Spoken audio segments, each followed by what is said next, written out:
আসসালামু আলাইকুম প্রিয় দর্শক, আমি ব্যারিস্টার আনোয়ার হোসেন আমন্ত্রণ জানাচ্ছি বাংলা ভিশনের আইন বিষয়ক নিয়মিত অনুষ্ঠান ব্যারিস্টার সিনে। এই অনুষ্ঠানে মেইনলি আমরা আইন এবং আদালত বিষয়ে কথা বলে থাকি। আজকে আমাদের সাথে কথা বলার জন্য আমন্ত্রিত হয়ে আসছেন বাংলাদেশ সুপ্রিম কোর্টের প্র্যাকটিশনার এবং নবনির্বাচিত মহিলা এমপি ব্যারিস্টার শাকিলা ফারজানা।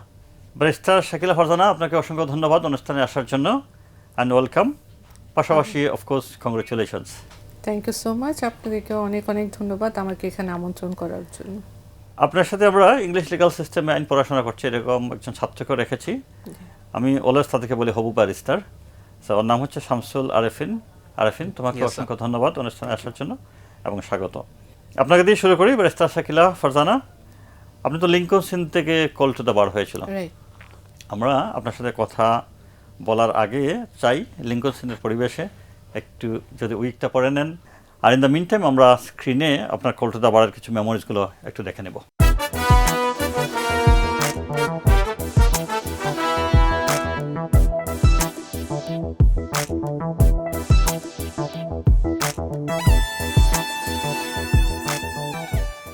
একজন লয়ার থেকে ল মেকার কেমন লাগছে? It's a new start of my life, আচ্ছা, আ জার্নি, নিউ জার্নি। দেখা যাক, খুব ভালো লাগছে।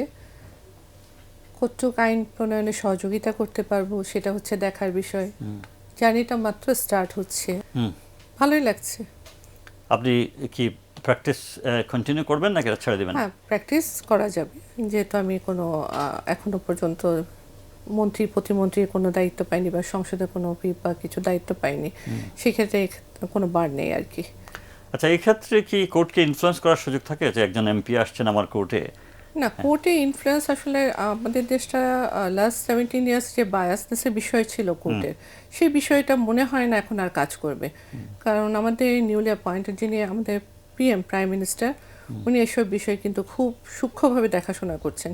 সেক্ষেত্রে আমার মনে হয় না বায়াস হওয়ার কোনো পসিবিলিটি। সেটা আপনার পক্ষ থেকে? আমার কিন্তু পক্ষ থেকে। অন্য পক্ষ থেকে, বেঞ্চ থেকে তারা ইনফ্লুয়েন্স করার সুযোগ না, নেবে আমার কিনা? মনে হয় না, আমার মনে হয় না। আচ্ছা, আরিফিন, তোমার কাছে আসছি। তুমি কি পড়াশোনা করছো? So I'm currently a British LLB, second year session, second year final session আছি কোথায়? London college of legal studies south. South London university. Yes. তো ল পড়তে আসছো কেন? ফার্স্ট অফ অল এটা আমার ফ্যামিলি প্রেফারেন্স ছিল যে বাবাই মূলত আমাকে ইনফ্লুয়েন্স করেছে। সাইড বাই সাইড অনেকগুলো ফ্যাক্টর আমি কনসিডার করি। যেহেতু আমার হোম ডিস্ট্রিক্ট বাগেরহাটে এবং আমার সাব ডিস্ট্রিক্ট মোরেলগঞ্জ, সবার সাথে একটা ক্লোজ কানেকশন, বন্ড এবং ইন্টারাকশন রয়েছে। সো আমি কিছু ল্যাকিংস থেকে আমি প্রথমে ল পড়ার জন্য আমি উদ্বুদ্ধ হই বা ইন্সপায়ার্ড হই। তো তোমার বাবা মা কি করেন? আমার বাবা একজন গভর্নমেন্ট হাই অফিসিয়ালস এবং আমার মা she is a business women. আচ্ছা, ফ্যামিলিতে আইনজীবী নেই কেউ? না স্যার, কারেন্টলি ফ্যামিলি তাদের। আচ্ছা, তুমি যখন কোয়ালিফাইড ব্যারিস্টার হবে, দুজন অসহায় মানুষকে রেফার করি, বিনা ফিসে তাদেরকে হেল্প করবে কিনা? ডেফিনেটলি স্যার, এই জন্যই স্যার আমি এমনি ল প্রফেশন এসেছি। তো ব্যারিস্টার ফারজানা শাকিলা, আপনার রোল সম্পর্কে, প্রেজেন্ট রোল যেটা এমপি হয়েছেন, একটু শুনি কি করতে চান আর কি। আমি আসলে কি করতে চাই, সবাই তো বলে যে যেহেতু নারী অধিকার নিয়ে কথা বলে, আমি আসলে নারী অধিকার নিয়ে না, সমগ্র বাংলাদেশের প্রেক্ষাপটে চিন্তা করে কাজ করব ইনশাল্লাহ। বাংলাদেশে আসলে শুধু নারী অধিকার বলে না, অনেক কিছুই আছে যেগুলো এখনো অপূরণ রয়ে গেছে। শিশুদের যে অধিকার, তারপর আপনার বৃদ্ধ যে বাবা মাদের যে অধিকার, সে অধিকারগুলো, এগুলো নিয়ে আসলে অনেক চলার পথে অনেক অধিকার আমরা দেখি যে আসলে প্রপারলি পালন করা হচ্ছে না। আমি সেসব অধিকার নিয়ে কাজ করব। এলাকার জন্য কি করতে চান? আমাকে এখনো আসলে আমি পুরো চট্টগ্রাম মিলে আমাকে দায়িত্ব দেওয়া হয়েছে। এখন চট্টগ্রামের যে বর্তমান অবস্থা আপনারা দেখতে পাচ্ছেন, জলাবদ্ধতা, সেটা একটা বিশাল বিষয় হয়ে দাঁড়িয়েছে।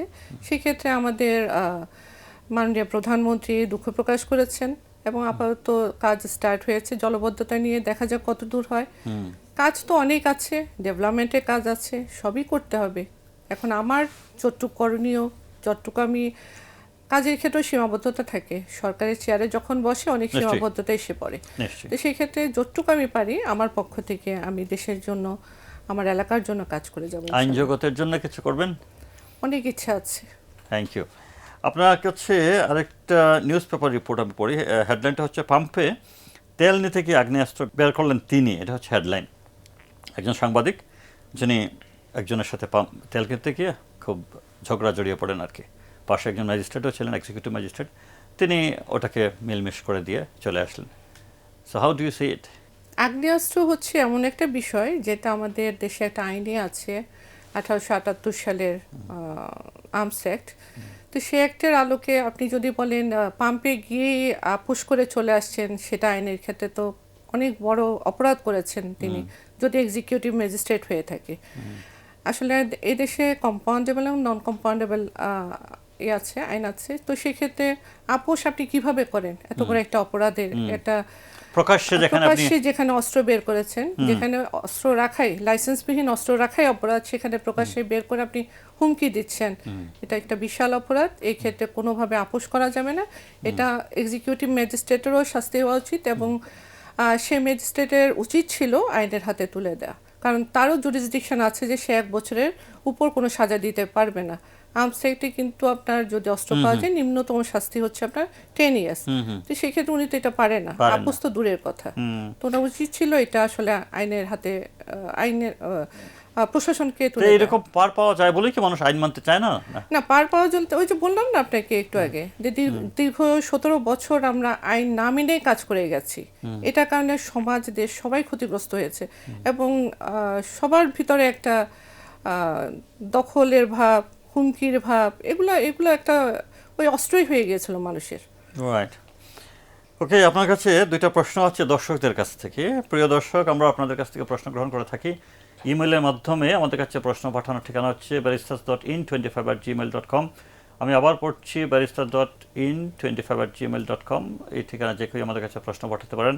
আমরা প্রশ্নগুলো সিলেক্ট করি এবং কোয়ালিফাইড ব্যারিস্টার যিনি থাকেন তার উদ্দেশ্যে অনুষ্ঠানে করে থাকি। আজকের প্রশ্নগুলো তুমি যদি করো আরেফিন ম্যাডামের উদ্দেশ্যে। প্রথম কোশ্চেন, সেনবাগ, নোয়াখালী থেকে কবির মনসুর। হাইকোর্ট থেকে আগাম জামিন নিলে পরে তো জজ কোর্ট থেকে আবার জামিন রেগুলার করে নিতে হয়। সেক্ষেত্রে জেলাতে যিনি জজ থাকেন তিনি সেই জামিন রেগুলার করে নিতে বাধ্য কি না? বাধ্য না হলে আগাম জামিনের মূল্য কী তাহলে? আসলে হাইকোর্ট ডিভিশন থেকে আমরা যদি আগাম জামিন নিতে যাই, সেক্ষেত্রে কিন্তু 2 রকমের অর্ডার হয়। একটা হচ্ছে আপনার 6 উইকসের জন্য ডাইরেকশন দিয়ে দেয় যে 6 উইকসের মধ্যে বা 8 উইকসের মধ্যে আপনাকে সারেন্ডার করতে হবে কোর্ট বিলোতে, নিম্ন আদালতে, যে কোর্টে মামলাটা আছে। আর সেই ক্ষেত্রে আবার আরেকটা ডাইরেকশন দেওয়া হয় বেইল অ্যান্ড 6 উইকসের মধ্যে বা 4 উইকসের মধ্যে সারেন্ডার। 2 রকমের ডাইরেকশন দেওয়া হয় কোর্ট থেকে। যখন একটা 6 উইক বা 8 উইকসের ডাইরেকশন দেওয়া হয়, সেক্ষেত্রে কিন্তু কাজটা হয় কি, আপনার আসামিকে গিয়ে সারেন্ডার করতে হবে। কোর্টের ফুল ডিসক্রিপশন থাকে, তাকে বেইলেবল অফেন্স হলে বেইল দিবে, বেইলেবল অফেন্স না হলে, নন বেইলেবল হলে তাকে বেইল দেবে না, ভেতরে ঢুকিয়ে দিবে। এটাই হচ্ছে নিয়ম। আর যেটা বেইল এবং ডাইরেকশন যেটা দেয়, হ্যাঁ, সেই ক্ষেত্রে কিন্তু তাদের কাজ হচ্ছে জাস্টিস চাইলে ওনাকে, যেহেতু হাইকোর্ট ডিভিশনের একটা অর্ডার, হাইকোর্ট ডিভিশনের অর্ডারকে সম্মান করে উনি জামিন দিতে পারেন। আচ্ছা, সেকেন্ড কোয়েশ্চেন। মিনির ময়দান, সিলেট থেকে জাকির হোসেন। আমার বিরুদ্ধে আমার স্ত্রী যৌতুক নিরোধ আইনে 3 ধারায় মামলা করেছে, এই বলে যে আমি নাকি যৌতুকের জন্য আমার স্ত্রীকে মারধর করি। সে তার বাবা মা ও ভাইকে সাক্ষী হিসেবে দেখিয়েছে। তার সাক্ষীরা তো তার নিজের লোক, ওরা অবশ্যই তার পক্ষে সাক্ষী দেবে। আমি সত্যিকার অর্থে কোনো যৌতুক চাই না। আমাদের মধ্যে অন্য একটা ঝামেলা আছে। ওই ঝামেলাকে আমার স্ত্রী যৌতুক মামলা দিয়েছে। আমি কি করতে পারি, বা আমি সাক্ষী পাবো কোথায়? এখানে প্রশ্নে যেটা ঝামেলার কথা বলা হয়েছে সেটা তো আসলে আমরা জানি না, কিন্তু যেহেতু যৌতুক আইনে 3 ধারায় মামলাটা করা হয়েছে, সেই ক্ষেত্রে সাক্ষী কে হবে, সাক্ষী হবে না, সাক্ষী হবে না অযোগ্যতা কিছু আছে, সাক্ষী কে হবে সেক্ষেত্রে কোনো বাধা ধরা নেই, যে শ্বশুর বাড়ির হতে পারবে না বাপের বাড়ির হতে পারবে, এই ধরনের। তবে একটা আইনের ক্ষেত্রে যেটা হয় যে আসলে যখন আদালত বিচার কার্য পরিচালনা করেন, তখন সাক্ষীও দেখেন, সাক্ষীর সাথে করবোরেট করে বিভিন্ন এভিডেন্স সব কিছু মিলিয়ে কিন্তু যাচাই বাছাই করে একটা জাজমেন্ট দেওয়া হয়। যে সাক্ষীর স্বাক্ষর ভিত্তিতে সাক্ষ্য অনেক সময় হোস্টাইল হয়ে যায়, অনেক সময় মিথ্যা বলে, এগুলো জাস্টিস কিন্তু বিবেচনা করেই কোর্টে গেলেই বোঝা যাবে কে সাক্ষী হবে কে হবে না সে বিষয়ে কোনো বাধা ধরা নিয়ম নাই। Thank you barrister Farzana Shakila. Student ধন্যবাদ। আরেফিন, তোমার কাছে আসছে, সাংবাদিকরা কি আইনের ঊর্ধ্বে কিনা বাংলাদেশে? নো স্যার, ডেফিনেটলি না স্যার। তাইলে তাদের জন্য কি আইন থাকা উচিত? সাংবাদিকদেরকে জাতির বিবেক বলা হয় স্যার, গণতন্ত্রের রক্ষক বলা হয় স্যার। সাংবাদিকরা সবসময় ভালো এবং যেটা সলিড যে নিউজ থাকে সেগুলো জনগণের সামনে এক্সপ্রেস করবে, এবং আমরা সেগুলোকে টিভি নিউজ পর্দার মাধ্যমে দেখতে পারবো স্যার। সাংবাদিকরা কখনোই পার্শিয়াল বা বায়াসড এরকম যদি তারা যদি এখানে ইনফ্লুয়েসড হয়ে যায় বা তাদেরকে কেউ ইনফ্লুয়েন্স করে স্যার, তাহলে তাহলে আমরা ভালো বা সলিড যে প্রপার নিউজগুলো সেগুলো আমরা পাবো না, এবং তো টিভি নিউজের মাধ্যমে ফেয়ারনেস ইনশিওর হবে। তো মিডিয়া তো ল নেই আমাদের দেশে, মিডিয়া নো স্যার, এটা যদি স্যার কোনো এজেন্সি বা ল এনফোর্সমেন্ট এজেন্সি যদি এই বিষয়ে একটু এমফেসাইজ দেয় এবং এই বিষয়ে একটু দেখাশোনা করে, তাহলে স্যার একটা প্রপার গাইডলাইনের থ্রুতে সাংবাদিকরা আবার সচেতন হয়ে থাকবে যে তারা কিভাবে নিউজটা করতে পারবে, তাদের একটা রুলসের মধ্যে আবদ্ধ থাকতে হবে। তখন তারা যে কোনো ধরনের নিউজ পাবলিশ করার আগে চিন্তা করবে যে আমার নিউজটা কি পজিটিভলি ইম্প্যাক্ট ফেলবে অথবা negatively. Right, thank you. Barrister Shakila Farzana, আপনার কাছে আবার আসছি। আমরা টিভি স্ক্রিনে একটা রিপোর্ট দেখব, সেটা হচ্ছে যে কলকাতা সুপ্রিম কোর্টের পঞ্চম প্রধান বিচারপতি স্যার এডওয়ার্ড ইস্ট, তিনি ব্রিটিশ পার্লামেন্টের সদস্য ছিলেন এবং ব্যারিস্টার অফকোর্স লিঙ্কন ইন থেকে পসিবলি। রিপোর্টটা আমরা দেখে আসি, তারপর কথা বলবো। কলকাতা সুপ্রিম কোর্টের পঞ্চম প্রধান বিচারপতি ছিলেন স্যার এডওয়ার্ড ইস্ট। তিনি ছিলেন ব্রিটিশ পার্লামেন্ট সদস্য এবং আইন বিষয়ক লেখক। উপমহাদেশের ইতিহাসে তিনি সবচেয়ে স্মরণীয় হয়ে আছেন হিন্দু কলেজের একজন প্রধান উদ্যোক্তা, পৃষ্ঠপোষক ও প্রতিষ্ঠাতা অধ্যক্ষ হিসাবে। তিনি ছিলেন জামাইকায় ব্রিটিশ উপনিবেশ স্থাপনের একজন নায়ক ক্যাপ্টেন জন ইস্টের প্রপৌত্র। জামাইকায় 1764 সালের 9 সেপ্টেম্বর স্যার ইস্টের জন্ম। তিনি লন্ডনের ইনার টেম্পল থেকে 1786 সালের 10 নভেম্বর বারেট ল ডিগ্রি লাভ করেন। ভারতে বিচারিক দায়িত্ব পালন করার পাশাপাশি তিনি ভারতীয় শিক্ষা প্রসারে আগ্রহী হয়ে ওঠেন। 19 শতকে বঙ্গীয় রেনেসাঁর প্রধান পীঠস্থান হিন্দু কলেজের প্রধান পৃষ্ঠপোষক ছিলেন তিনি। 1822 সালে তিনি প্রধান বিচারপতি পদ থেকে পদত্যাগ করলে কলকাতাবাসীগণ তার সম্মানে এক মানপত্র পেশ করেন এবং তার একটি ভাস্কর্য স্থাপনের জন্য চাঁদা তোলেন। ইংল্যান্ডে ফিরে গেলে 1824 সালের 25 এপ্রিল তাকে ব্যারনেট প্রদান করা হয়। 1786 সালে তিনি জেন ইসাবেলা হ্যানকের সাথে বিবাহ বন্ধনে আবদ্ধ হন। তিনি এক পুত্র ও এক কন্যার পিতা। 1847 সালে তিনি মৃত্যুবরণ করেন। রিপোর্ট আমরা দেখে আসলাম, আপনারা নিশ্চয়ই শুনেছেন, একটু মন্তব্য করবেন? আপনার এখানে যেটা বলছে যে উনি ব্রিটিশ ব্যারিস্টার, উনি হাইলি কোয়ালিফাইড, সব ঠিক আছে। আমাদের দেশে যে হাইকোর্ট ডিভিশনে যে জাস্টিস নিয়োগ করা হয় তাদের ক্ষেত্রে কিন্তু নিয়োগ যে অ্যাপয়েন্টমেন্টটা করা হয় কিন্তু তাদের এক্সপিরিয়েন্সের ভিত্তিতে। যখন লিগ্যাল ফিল্ডে আপনি কাজ করবেন সেটা বইয়ে পড়ার ডিগ্রি থেকে কিন্তু বাস্তব ধর্মে কোর্টের সিনারিওটা অনেক ভিন্ন হয় এবং সেই অ্যাসপেক্টে তারা তাদের নলেজগুলো গ্যাদার করে কিন্তু ওই জাস্টিসের সিটটাতে বসেন। তা আমাদের অনারেবল যে জাস্টিসরা আছে তারা আসলে অনেক অভিজ্ঞতা সম্পন্ন লোকরাই জাস্টিসরাই বসেন। সেক্ষেত্রে কিন্তু আসলে আপনার যে এলিট ফ্যামিলির হতে হবে এমন কোনো কথা নেই, বা এলিট ডিগ্রি নিয়ে আসতে হবে তেমন কোনো কথা নেই। বাট এটা তো মানতে হবে ওই সময় খুব কোয়ালিফাইড হতেন আসলে জাজ, তাই না? তা হতেন, এখনো তাদের ইন্টিগ্রিটি নিয়ে কখনো কোনো প্রশ্ন হয় না। রাইট, আমরা আরো কথা বলবো, একটা শর্ট ব্রেকে যাচ্ছি। প্রিয় দর্শক, আমরা একটা শর্ট ব্রেকে যাচ্ছি, ফিরে আসছি এখনই।